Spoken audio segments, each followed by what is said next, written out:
Count Étienne-Marie-Antoine Championnet-Nansouty was a French cavalry commander during the French Revolutionary Wars who rose to the rank of General of Division in 1803 and subsequently held important military commands during the Napoleonic Wars. Of noble Burgundian descent, he was a student at the Brienne military school, then was a graduate of the Paris military school. Nansouty began his military career in 1785 as a sub-lieutenant in the regiment Bourgogne-Infanterie, where his father had served during the wars of Louis XV, a cavalry officer at the outbreak of the French Revolutionary Wars in 1792. Nansouty was commissioned as an aide-de-camp to Marshal Nicolas Luckner. During the First Coalition, he saw service as a lieutenant colonel and squadron commander in the 9th Cavalry Regiment, campaigning with the French armies on the Rhine and in Germany. Promoted to colonel in 1793 and given the command of the 9th Cavalry, he was noted for several well-led cavalry actions. Finally made a brigadier general in 1799, after he had refused the promotion several times in the past. Nansouty fought the next year under General Jean-Victor Moreau in southern Germany, in a decisive campaign of the Second Coalition. Promoted to the top military rank of General of Division in 1803, Nansouty was called to the command of the 1st Heavy Cavalry Division in Emperor Napoleon I's newly created Grande Armée Acute. Commanding this division from 1804 to 1809, Nansouty was present at some of the most significant battles of the 3rd, 4th and 5th Coalitions, leading cavalry actions at the battles of Austerlitz, Friedland, Eckmühl, Aspern, Essling and Wagram. In 1812, during the campaign in Russia, Nansouty commanded the 1st Cavalry Corps, which he led with distinction at such battles as Ostrovno and Borodino, where he received a severe knee wound. The next year, he commanded the Imperial Guard Cavalry, which he led at Dresden, Leipzig and Hanau, where he was again wounded. In 1814 he led his men in several engagements, including Le Rothier, Montmirail, Beauchamps and Craon until his incapacitation from wounds that year. A member of the military elite of the First French Empire and a recipient of the Grand Aigle de la Légion d'Honneur, Comte Nansouty was a member of the military household of the Emperor as first squire of the Emperor, and also held the position of Colonel General of Dragoons. During the Bourbon Restoration, Louis XVIII awarded him additional honors and commands, including one in the military household of the King of France.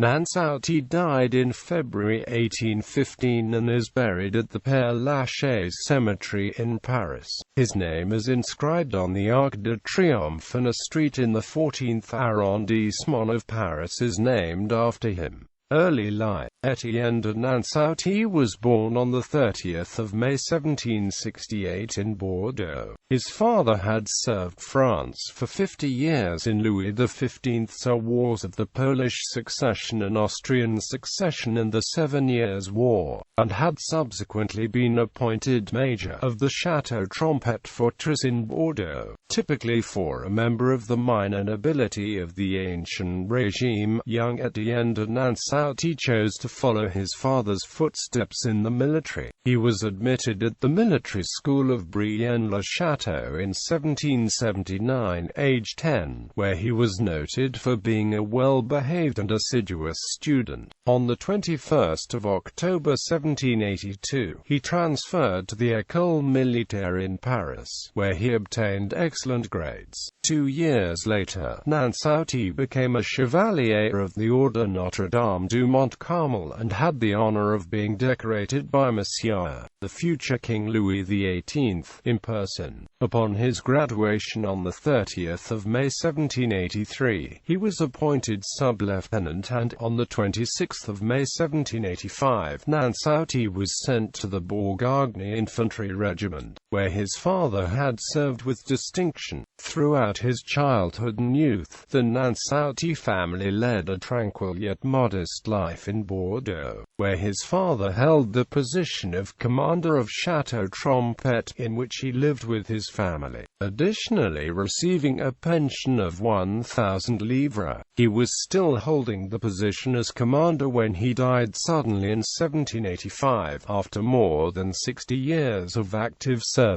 His widow had no revenue with which to raise the son and 2 daughters. However, influential people such as the Duchess of Brancas and the wife of Marshal Beauvau contacted the Minister of War, Marshal de Ségur, regarding the situation of the young Nansouty. As a result, in 1788, Nansouty was named interim captain in the light cavalry Franche-Comté Cavalerie regiment. He was soon transferred to the Lausanne Hussar regiment. In 1791, Nansouty then left the regiment to fill 2 consecutive military staff positions. First as deputy aide to Adjutant General Ponce de la Cormopes in the Army of the Centre on the 20th of December, then as aide-de-camp of Marshal Luckner at the beginning of 1792. He was then promoted to lieutenant colonel and took up the command of a squadron of the 2nd Chasseurs à Cheval, before being transferred to the command of a squadron of the 9th Cavalry Regiment on the 4th of April, a regiment in which he would serve for the next 7.5 years.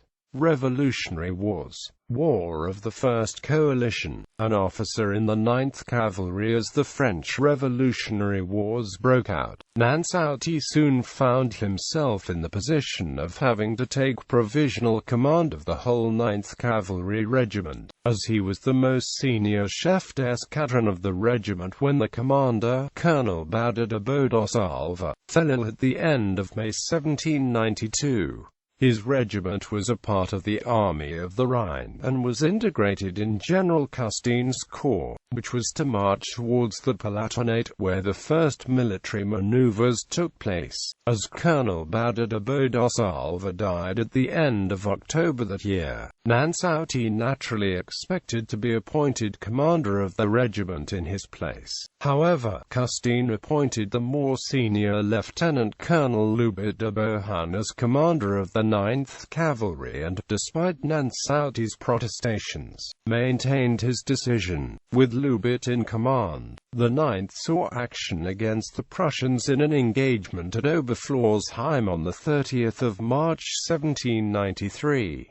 After a first successful charge, Nansouty's first squadron was countercharged by enemy hussars. The remaining squadrons under Louis quickly caught up with Nansouty's squadron and, together they broke the enemy. Corps Commander Custine was then called up to command the Army of the North, but, before leaving his command, he attempted a last daunting move against the Habsburg army. This required a night march not usually undertaken by cavalry, and poorly coordinated maneuvers of cavalry, infantry and artillery. This led to total failure of the action of the 17th of May. During this action, though, the initial charge of the corps cavalry, which included the 9th, successfully took a number of enemy guns. However, a Habsburg countercharge forced them back in disorder, which spread panic among the ranks of oncoming infantry. Despite this setback, a few days later, Louis de Beauhan was promoted to the rank of general and Nansouty again took provisional command of the regiment. When General Alexandre de Beauharnais took command of the Army of the Rhine, he directed his troops towards Mainz.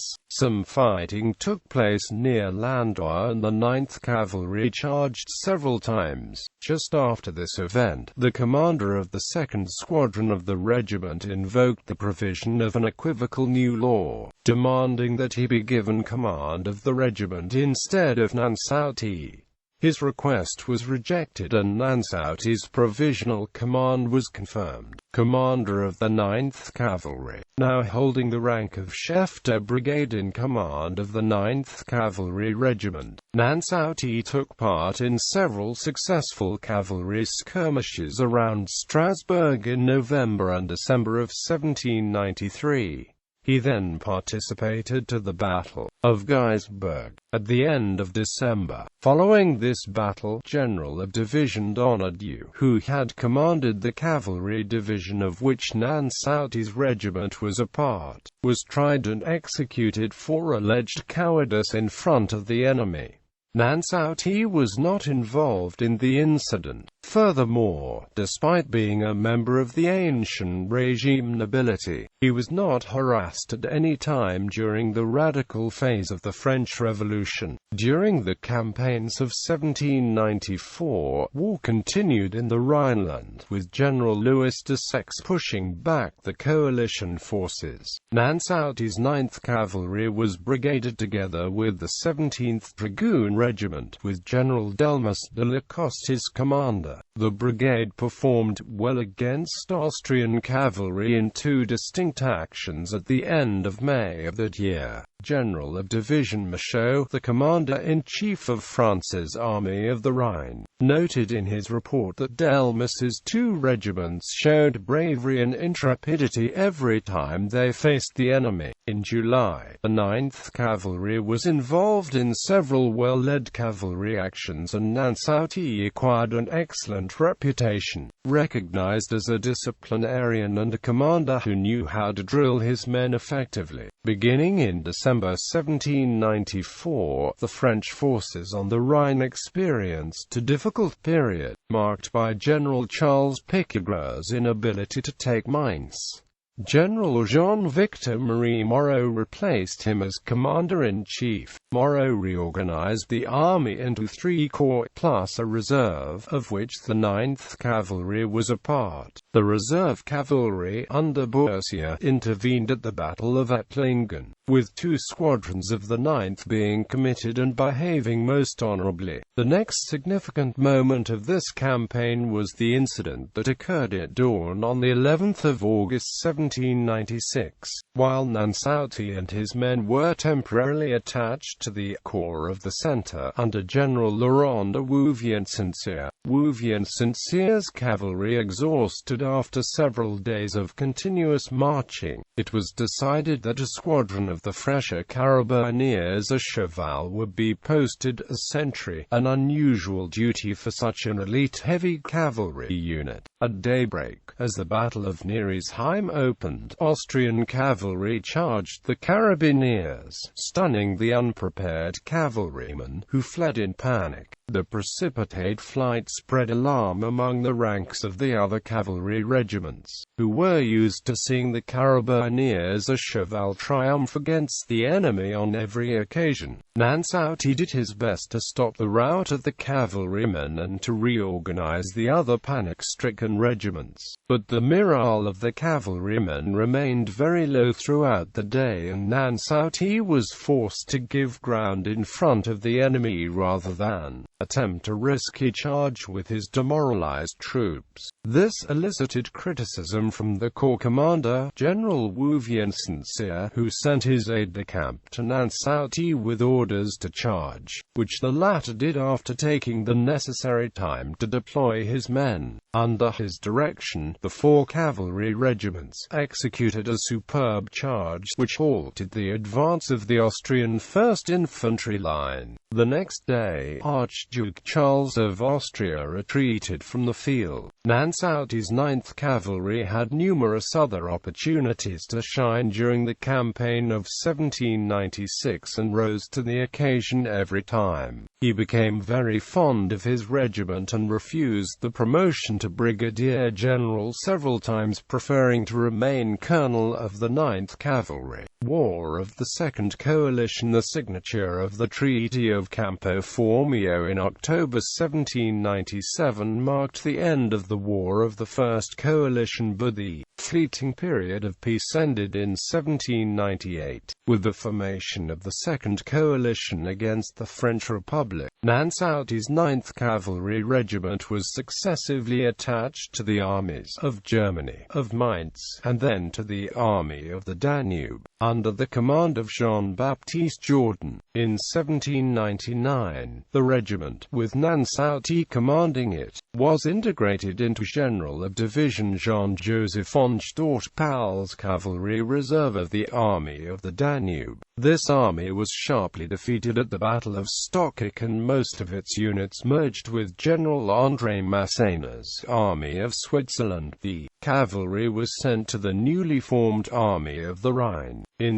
1799, France's political and military situation seemed perilous, especially after the losses in southwestern Germany culminating in the battle at Stockach. By then a colonel, Nansouty accepted the promotion to brigadier general on the 29th of August and was given the command of a heavy cavalry brigade formed by the 8th and 9th Cavalry Regiments. Later, Nansouty's brigade was provisionally augmented to 4 regiments, which, alongside Brigadier General Jean-Louis Brigid Espaine's 4 regiments, was included in a 3,000-man strong cavalry reserve, under the command of the 45-year-old General d'Ortepal. Overall command of the Army of the Rhine was given to the promising General Claude Lecourbe. Lecourbe believed his forces to be insufficient for offensive action, so he decided to fall back. During the retreat, a cavalry combat took place during the Battle of Wieseloch, where d'Ortepal's men, and Nansouty's brigade in particular, were heavily engaged. With operations on the Rhine coming to an end, Lecourbe was replaced at the head of the army by Louis Barragán de Liers, who reorganized d'Ortepal's cavalry reserve, reducing Nansouty's brigade to its initial strength of 2 regiments.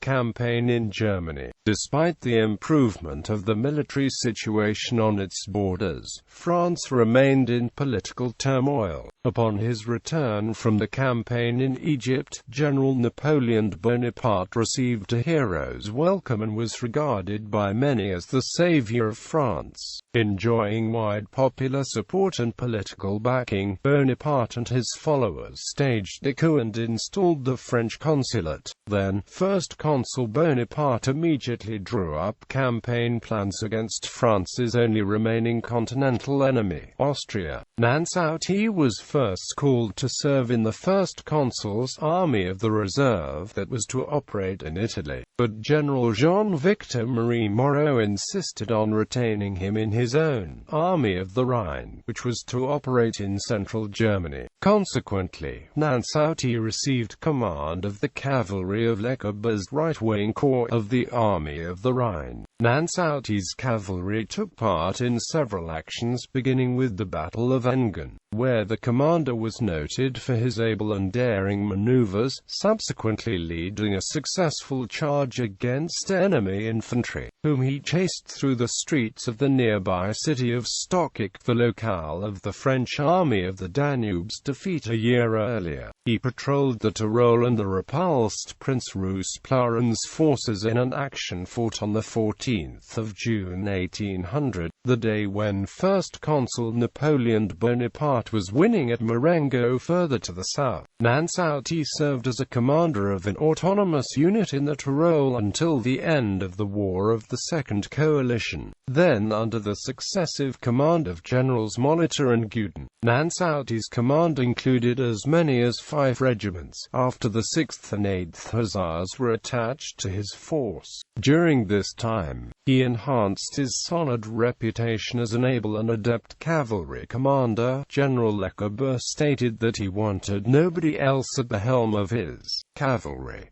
Years of peace. The signing of the Treaty of Lunéville initiated a period of peace on the European continent. Meanwhile, however, with the Kingdom of Portugal allied to the Kingdom of Great Britain, First Consul Napoleon Bonaparte decided to make a military demonstration against the Lusitanian nation. He ordered the creation of the Observation Corps of the Gironde. Chosen from a short list of 9 men, Nansouty was named commander of the corps cavalry. With orders to invade Portugal, the Observation Corps of the Gironde entered Spanish territory, but it soon returned to France. After a treaty of peace was agreed with the Portuguese government, Nansouty then held various commands, before being named General of Division on the 24th of March 1803. He was 35 years old, a military commander in the department of Seine-Ouest. He was then sent to command the cavalry of General Edouard Mortier's army of Hanover, a position that he held until the Hanoverian army was disarmed and the French occupied the city. On the 1st of February 1804, Nansouty was called to a command in the cavalry reserve of the Army of the Ocean Coast. The reform of the French cavalry arm had already begun in September 1803, reorganizing the first 12 regiments of heavy cavalry of the French Revolutionary Army into regiments of cuirassiers. The reforms also established a powerful 6th Regiment Heavy Cavalry Division, comprising the 1st and 2nd Carabiniers à Cheval, 2nd, 3rd, 9th and 12th Cuirassiers, with command given to Nansouty. On the 29th of August 1805 this division was renamed the 1st Heavy Cavalry Division of the newly created Grande Armée Coutée. Nansouty was also named Commander of the Legion of Honor on the 14th of June 1804. In 1805, Napoleon appointed him as First Chamberlain of the Empress, but Nansouty disliked court life and resigned from the position as soon as he was able to find an acceptable excuse.